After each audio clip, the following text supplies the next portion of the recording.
दो भाई हैं और एक दूसरे से इतने मुख्तलिफ, लेकिन ये कैसे हो सकता है यार? दोनों के बाबा एक हैं, मगर दोनों की जो अम्मी है वो अलग है। और तुम्हें मालूम है एपिक, आज उस बंदर ने मेरा जीना हराम कर दिया। आज पहले ही दिन उसने मुझसे इतना काम करवाया कि पूछो ही नहीं। सैलरी तो अच्छी दे रहा है ना?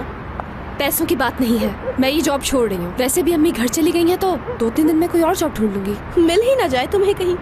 तुम कभी भी अच्छी बात नहीं करती हो ना, मदद तो करो।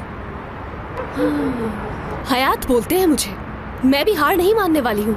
1-2 दिन में नई नौकरी मिल जाए, फिर उसे ऐसा सबक सिखाऊंगी कि वो याद करेगा और नौकरी उसके मुंह पे मारूंगी।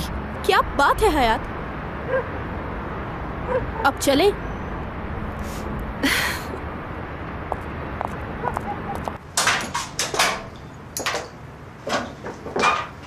असली घर आ गई है क्या? पता नहीं।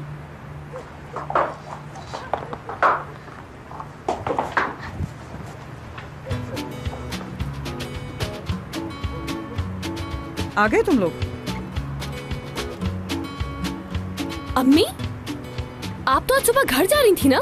मेरी चलती कहाँ है? जाना था, लेकिन तुम्हारे बाबा ने कहा कि वहीं रुको। जब तक उसकी नौकरी का कोई फैसला नहीं हो जाता तो आने की क्या जरूरत है, इसीलिए मुझे रुकना पड़ गया यहाँ। और वो ये भी कह रहे थे कि जब तक वो नौकरी न छोड़ दे या उसकी कंपनी वाले उसको निकाल ना दें, तुम वहीं रुको बस। यही कहा होगा।